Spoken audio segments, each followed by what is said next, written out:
Thank you so much, Mark. Our second reader tonight is Colin Halloran.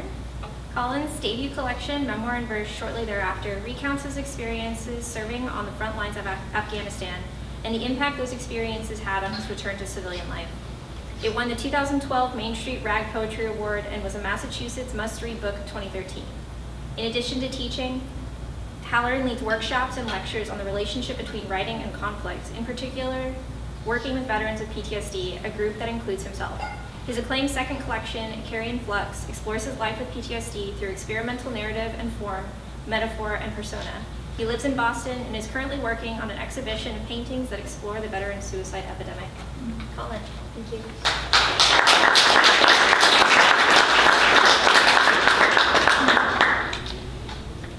Thanks, everybody. So awkward. Mark, I told you I was going to adjust fire based on what you did. I think there's something really great about poetry and the way that it helps us interact with the world around us, but also try to come to some sort of understanding of the world around us. And so, one of the things about poetry is that you kind of have to be always looking and always observing and always writing. So I'll read a brand new poem too. This is one that it's like 2 days old, so I apologize if it's really bad. But war is something that obviously has played a really big part in my life, and it's still going on. It's still playing a part of my life, even though I'm not there anymore. So this is a poem for the Syrian displaced. It's called Something There Is.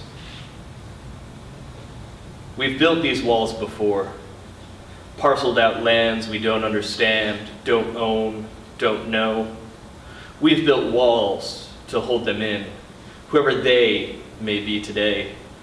Abu Ghraib, Guantanamo, some place with yellow stars. We've built walls to keep us safe, semantics made of stone, the us, the them.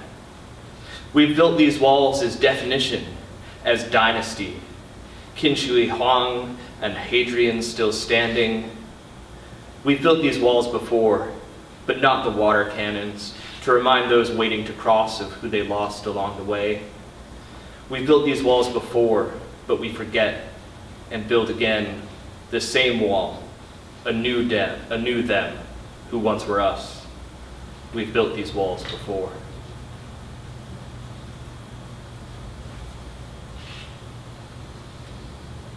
So I'm going to read some poems from my new collection that just came out, Icarian Flux. And I'll start with a couple from the end, again, based on Mark's first poem and what he was saying in the beginning. This is Memento. I returned to the place where first I flew, to see how it had changed. But as long as I studied the mountains' uneven distribution, the switchback asphalt climbing into their secrets, I could find no variation from the way my mind recalled it.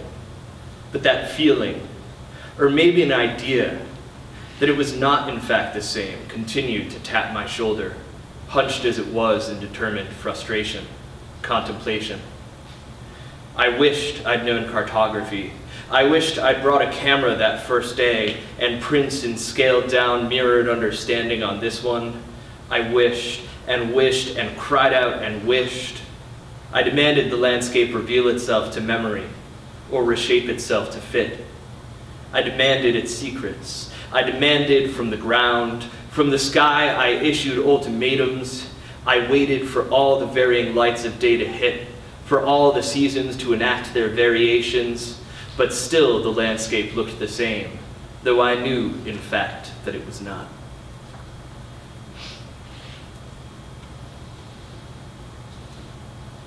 Icarian Epiphany. As I watched the landscape, and watched in my mind, through someone else's eyes, myself crying out at mountains, I realized it was not the land that changed, but me.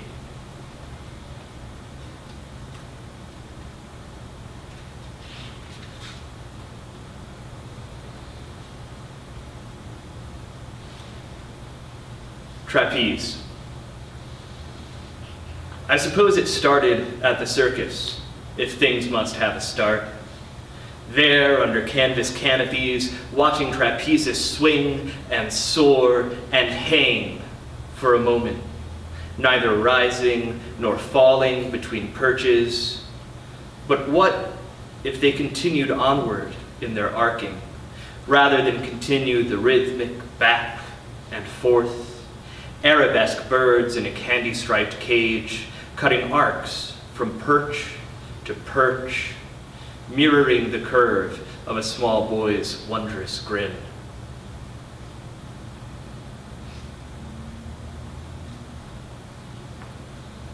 Quarry. There's a spectacle to falling at sea level. On impact, they'll all look down at you. See the result, not the cause. The grace is in the fall, and only dreamers ever look up. But mountains reach up to gods, and I can relate. I practice in altitudes where I can focus on the fall, not the winging up, where I exist with just the wind.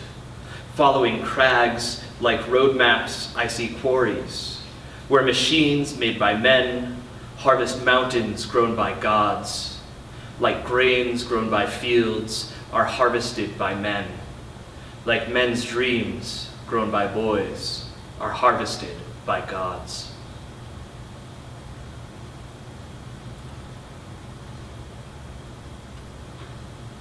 So this book, in case you haven't picked up on that, I became obsessed with Icarus, the mythical figure. And it wasn't just an obsession, it was a mechanism of understanding and a mechanism of healing. This book is all about life with PTSD, my life with my PTSD, because everyone's is different. And one day I wrote this poem about Icarus, and then I found myself writing another, and then I thought I was done after like 3, and then Icarus wouldn't shut up. And I realized that through my own experiences, I was looking at the myth of Icarus very differently than I ever had. Certainly different than when I first learned it in middle school. And then I also was able to put myself in the eyes of Icarus and look at myself and come to a different understanding of me. As I kept, kind of winging my way up, and when I found myself at a certain altitude, as it were, I would basically self-sabotage and fall. And it became this repetitive cycle and this obsession.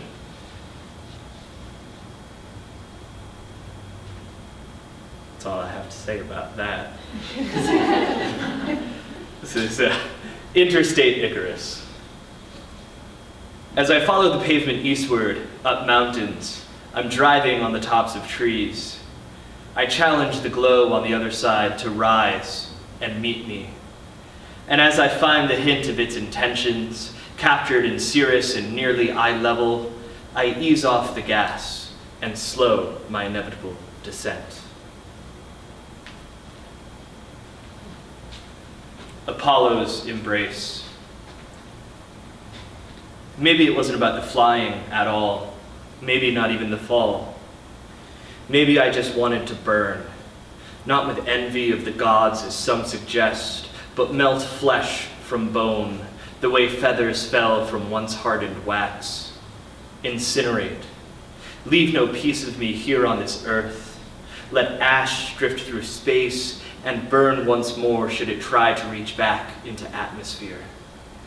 To leave nothing but whispers.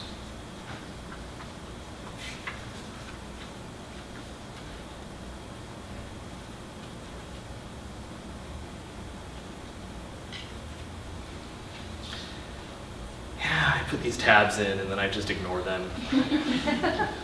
Don't know why I bother. Icarus wasn't the only voice. I decided to bring in some others. So this is a series of poems where this is the best thing about being a writer is it's okay to have voices in your head. So this is a transcription of some of those voices I was hearing. The learned astronomer to Icarus. Foolish boy, to try and reach the sun. Know you not your head would surely burst on reaching certain heights? The sheer logic of this all is maddening, for surely there is none in it.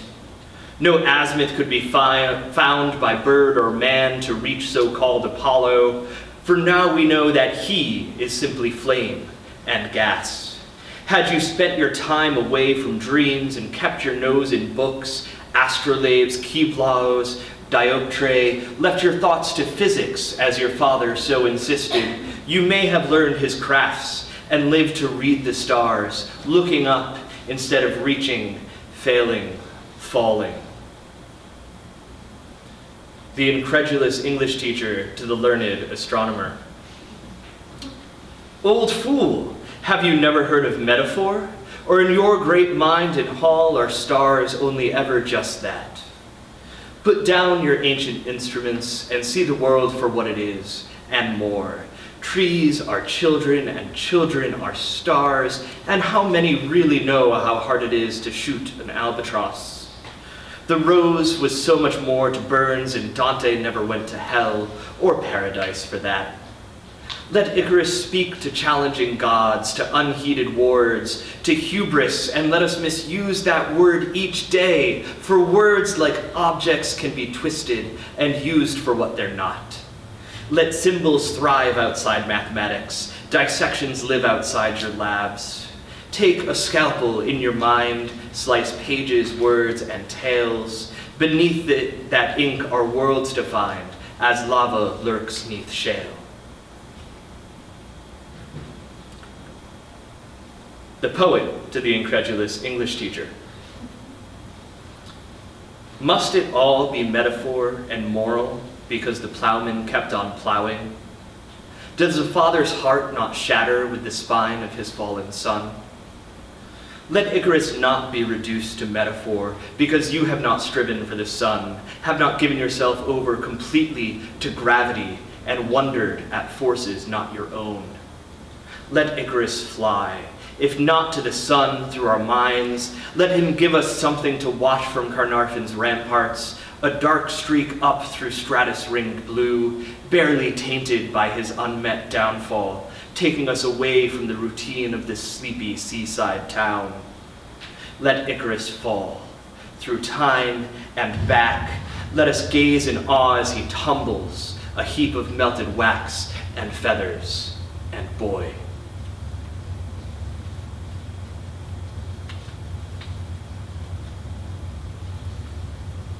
Falling in love. This is, Mark talked a lot about the struggle and the drinking, and I write a lot about the struggle and the drinking, and I feel like we should give a shout out to our wives who are here tonight, who deal with all our bullshit.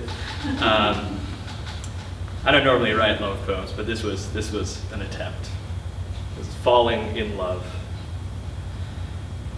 I find it wholly foreign, falling with someone there to catch me, or at least collect feathers ripped out by wind or thrown up on impact, gather shards of wax, forged, melted, fallen, reformed, and wear a feather around her neck, not on her wings. Reform the wax, add wick, not quill, and light it in my memory.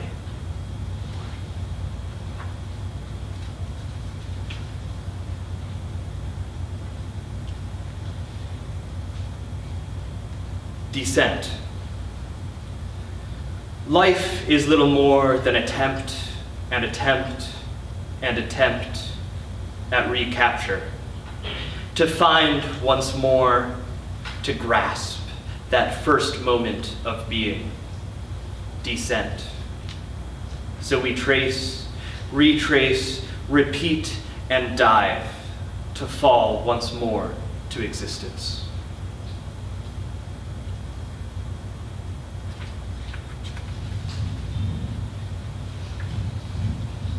Speaking of drinking, morning. I find a pocket full of crumpled, beer-soaked bills, now dry. This must be the reason They use the coins in England, water, beer resistant, and heavy, weighing down your fall, keeping you somehow grounded.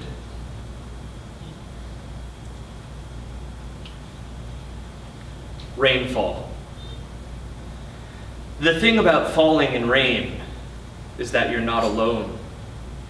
Your solitary descent becomes bigger than yourself, communal, alone among the many, also alone.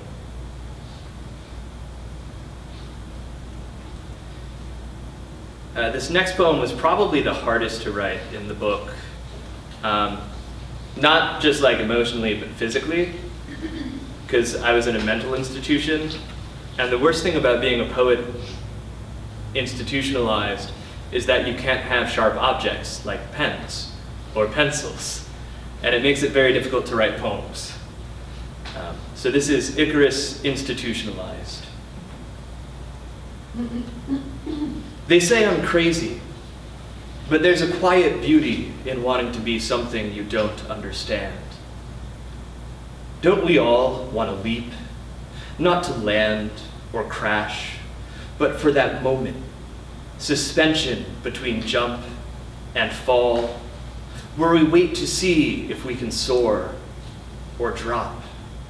Then, weightless, embrace the final plunge, the sharp inhalation before impact.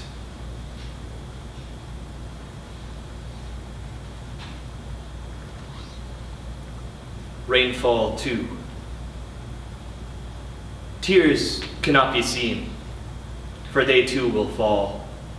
And down below, as someone crosses a street to get a coffee, or break a heart, or meet an old friend, or wait for something, anything, she will wonder why today's rain tastes like salt and loss.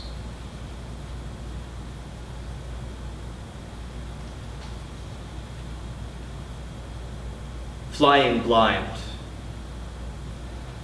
I fly to see everyone at once. I walk, and the back of every head is yours. I cannot help but strain my neck around to see, cannot help the hope or doubt or fear the face I'll see is yours. Everyone is you. You could be any. So I take wing and rise to see, to know that you are only one of millions.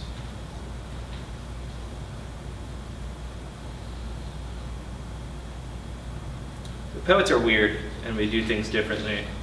So I'm going to finish with the first poem in the book, which was the first poem where Icarus came into my head. And I had just gotten a terrible rejection from one of the poets whose work I admire most. And I proceeded to consume about 3/4 of a bottle of whiskey and find myself staring out into the darkness of the ocean, as poets do, and just trying to figure it out. This is self-portrait as Icarus. If you can't achieve greatness elsewhere, find it in the fall. My next will be at night, not because of lessons learned, but because I want to see the stars from the other side, backwards or forwards for God, like words the sun sneaks through the turn too early page. Tonight, I lie, splayed on a rock by the sea, as though I just accomplished the most magnificent descent, lessons taken from waves on how best to land here. And I look up, not into paternal eyes of disappointment, but into lost, unblinking eyes above. And I notice the dippers, little and big alike, seem upside down, pouring their contents down to earth. I shift and shift again, but cannot stop the constellations all from emptying. Thank you.